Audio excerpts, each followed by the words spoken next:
BooktTube, and welcome to a new video. It's Tuesday, so this is sort of a Tag Tuesday, although it was never originally a tag, but I think we should make it into one. It just has a single prompt. So it was originated by Karen Evans, and I saw her version and Jason over at Byways in Bookland's version, where it's basically just grab a bunch of non-fiction books at random that people might find interesting, random, surprising that you own that you own them, or you're interested in the subject matter or whatever. So slightly offbeat non-fiction, which would be quite hard for me because I don't really read a lot of non-fiction, especially these days. I'd say less than 20% of my annual reading is devoted to non-fiction, and part of that is because I've done my body of reading in philosophy, politics, theatre in my 20s. And the other is, even though I'm a fiction writer, Wikipedia does for me for research, because when I go to research something, such as the anatomy of a fly's eye, flies can see 360 degrees because of the structure of their eyes. I'm not really interested in getting it factually right or reproducing it in my writing. I'm interested in the metaphorical value that I can reap from it. So there might be a word for the substance of something in the eye, and then I can use that word in a different context. I'm not going to write necessarily about a fly. So I don't read a lot of non-fiction. So I've gone into the shed in the main for stuff that I read 20, 30 years ago that's still in my collection. And a lot of these smell very sort of old booky. So yeah, let's get on with it.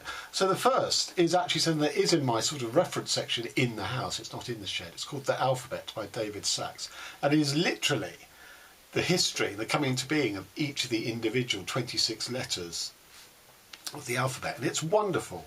It's that's on the letter L. It's so informative and surprising in many ways, and sort of the transformation of letters, such as that's how we arrive at the letter I, things like that. It's a book I really recommend. While we're talking about letters, another one in my reference section is this, 26 Letters, Illuminating the Alphabet. So this was a project by a group called 26, which I was part of for many years, although I didn't contribute to this book, where writers and artists came together and were given a letter. They were paired together. They were given a letter each, and to come up with a sort of a graphic design or text or whatever, with whatever they wanted to do for each letter that they'd been ascribed. So, for instance, that is V. So you can see that the writer's written the text, and the graphic designer has done that. I would say a lot of the writers were technical writers. They weren't necessarily fiction writers or whatever. That's the one for R. So that was a really, really nice project, and I was sad not to be a part of that.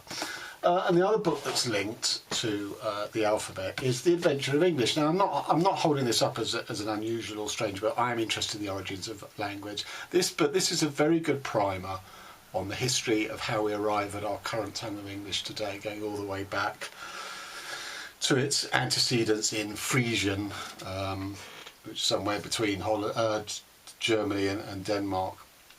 Melvyn Bragg, if you don't know, has been a long-time presenter on British TV of culture and arts. And he is a writer, he's a novelist, but this is actually a really good introduction onto how we come about our mother tongue of English today. Okay, so the next one is going to surprise, baffle, and possibly enrage long-time followers. The Women's Encyclopedia of Myths and Secrets. But Mark, you hate everything to do with mythology, and yes, I do. But you need to know the enemy. The enemy is not the fact that this is women's, but the fact that it's mythology. I bought this second-hand because there's a message in it which says, "Many happy returns, William. Very sorry I can't make dinner as schedule is running very tight. Do drop me a card from India and maybe I'll see you in Berkeley. Best wishes." I think it says Marquee or something. India and Berkeley, I don't know, that says it all. Not my word. But, this is a really good reference book. It's alphabeticized. Every idle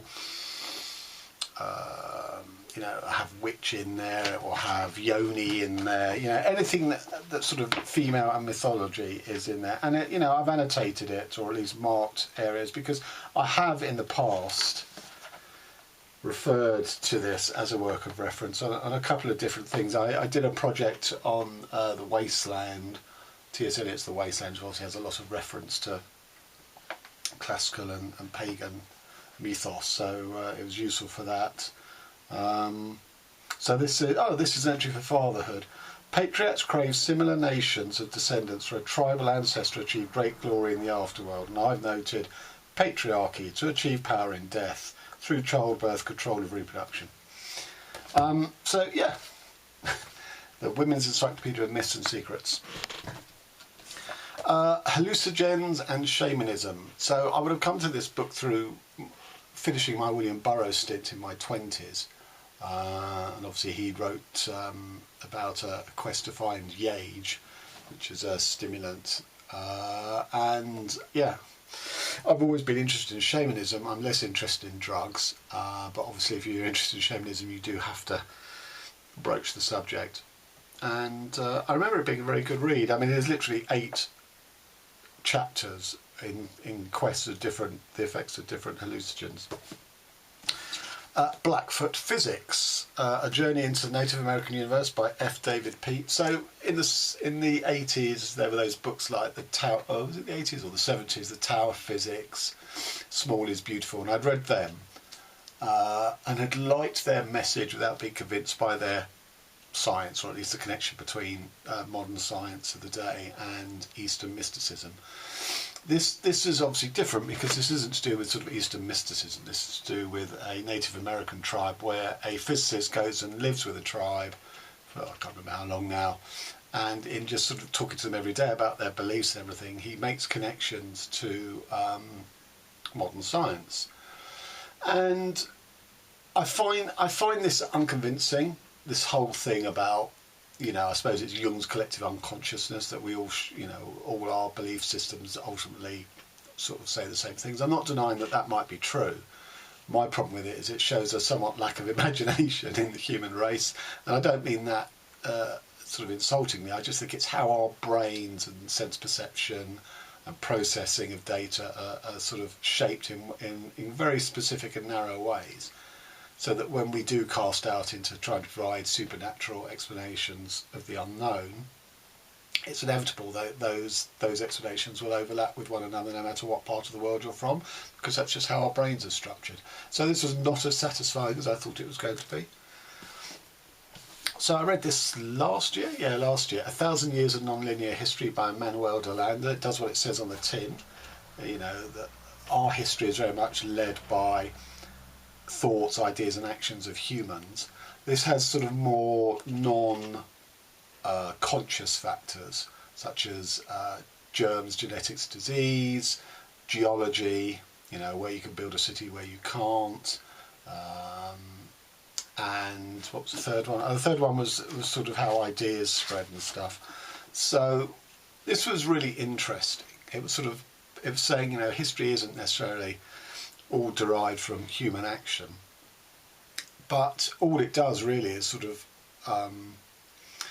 offer you a different sort of template of history to lay over the, you know, the data that you have. It's not superior or inferior to the existing one we use. It's just different. And I'm not a great believer in templates at all. I'm not even a believer that history repeats itself, for the simple reason that the starting factors of each era are different. So, you know, people look back to the rise of fascism in the 30s, absolutely, but that's not the same as the rise of far-right, you know, nationalism and racism now. It is different, and, you know, we can hobble our understanding if we're not aware of the different starting conditions. So, but it was a good book. It was highly enjoyable and very stimulating. Still on the history theme, Cruelty and Civilization, the Roman Games. Now, I'm not sure that this was, I think this is, I got this second hand. You know, I don't know if this book was ever released or whether this was just an early, a sort of a promo copy or whatever. But it is all about the Roman amphitheatre, where not only gladiators but hunts with wild animals, when they used to flood it and have staged sea battles. And this was a really fascinating book, highly recommended, by Roland Uge. But as I say, I don't know if it ever actually properly got released. And on to The Silent Pulse by George Leonard, a search for the perfect rhythm that exists in each of us. So I'm not a spiritual person, I've never done meditation. I'm not a great fan of things like the collective unconsciousness or the cosmic interconnected of all of us. But this book was quite seminal for me. First of all, it quotes Arnold Schwarzenegger from his from his bodybuilding days. So how many books quote Schwarzenegger? Schwarzenegger talks of thinking his way into a certain muscle and visualising it as larger, and of lifting weights mentally before physically. Quote, when weightlifters are standing in front of the bar, he says, they must in their minds lift it in order to then lift it physically. If they have 1% doubt, they can't do it. So, what could be bad? A book that quotes Arnold Schwarzenegger. But, what I really liked is it starts off with the insights of quantum physics in a very accessible way. This is written by a non-physicist. And compares that with our being, our nature of our existence and relationship. Whether searching for proton or pattern of energy labelled quark within proton, whether galaxy or great cluster of galaxies, so you've got the two different scales there, the micro and the macro, we are left in the end with dancing fields of rhythm and relationship. The point of this chapter will be to show how we are connected through our senses to all of this. So I'm less taken with the connected thing, but I do view us as dancing packets of energy, which only come into a sort of solidified, unity in relationship to other people and things. That's when we are sort of focused, and then when we part, then we'll go back to our sort of shimmering pulses of energy. I do sort of have a belief in that. I mean, not hard and fast. I don't live my life like that, but that model, that image makes sense to me. That's why we're never quite the same at any two moments, because we are always in motion, in pulsing. And it's only when we're brought, it's the wave particle duality thing, basically. So this was the best non-fiction I read last year. This is called Sonic Flux, Sound, Art and Metaphysics by Christopher Cox. And this was actually mentioned in Valeria Luiselli's The Lost Children archive. It was one of the books in the boxes taken by the sound archivist's mother and father on their road trip. I think it was in the mother's box, but I can't remember that. And it's an extraordinarily brilliant, simple explanation of sound energy and how that works. And then the second part of the book is about sound artists. You wouldn't call them musicians, they were sort of more people making sound art. And it's a very good rundown of that from the sort of 50s and 60s on to today, which is not an area I'm familiar with. I like my music and I know a lot about music, and one or two of the people I've heard of through my knowledge of music, but there was a lot more going on that I was completely unaware of. So this was a superb book, but particularly for its description of sound and sound energy. And then I think this is possibly the most surprising book in my collection, but you can prove me wrong. This is The Mysticism of Sound and Music, the Sufi teaching of Hazrat Inayat Khan. So I love Sufi music, but particularly the strain called Qawwali. So the most famous practitioner of that is Nusrat Fateh Ali Khan. And I have some Qawwali music in my collection that I can bliss out to.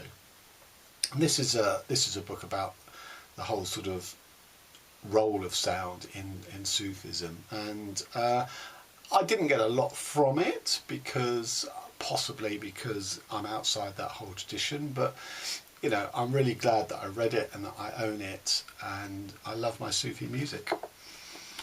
And then we have Job's Body by Jean Juhan. So this is surprising in one sense, because it's a book that's about sort of practical therapy. It's a book that explains the sort of mind-body connection and goes into sort of deep dive onto the various layers of tissue and muscle and cells and all of that. because it's designed for massage therapists and healers and alternative healers. But I read it with a sort of as an intellectual exercise. Not, I had no intention of being a therapist when I read this at the time, and I got so much out of it because the actual genesis of the book that was my last one to be published, Three Dreams in the Key of G, started from a couple of lines in this book, where it described genetic conditions were brought about by typos in the genetic code. He didn't use the word typos. I think he used the word misprints. When DNA sort of replicates itself, it sort of slices in half and then doubles, and that sometimes in doing that, one of the 4 base letters gets changed into another. So that was the start of my novel, which came from this book. So as I say, I got a huge amount out of this book. And finally, Paul Morley, Nothing. So Paul Morley was a Manchester-based journalist at the time when Manchester became a very important place musically. And he was on the ground and therefore was in primary position, and became quite a name in the music business. And in the end, he sort of took his knowledge to basically play the game, and he formed Frankie Goes to Hollywood. He designed them as a band that would guarantee a #1 hit, and of course he was proved right. Since he's become quite unpopular because people think he's very full of himself, which he is. But this is a really interesting book because it starts off asking the question why he, as a callow 20-year-old, was more affected by the death of the musician who was Joy Division's lead singer Ian Curtis. He was more shaken up by that than by the suicide of his own father. Sorry, Ian Curtis committed suicide, if you didn't know. So he's asking himself the question constantly, why is Ian Curtis' suicide, a guy he didn't really know, but knew of his work, was very involved in his work, why that shook him up more than the suicide of his father. And then the second half of the book is he develops, at age 40, a facial palsy. Part of his face sort of collapses in, and he talks about that. So this concept of nothing and nothingness, first of all the 2 suicides, and then of his own being as represented by the collapse of his face. So although he is full of himself, this book is a lot more muted and quiet and reflective. And if you're interested in either of those questions that he poses, I think a really good read. So there you have it. There you have my random selection of non-fiction. Let me know. I mean, I don't know how many of these books are even still available. Not many, I shouldn't think. That probably still is, since I got it last year. But something like that, I've no idea if it's still available. And that, I don't even know if it ever came out. Anyway, so many thanks to Karen and to Jason. Till next time, thanks very much.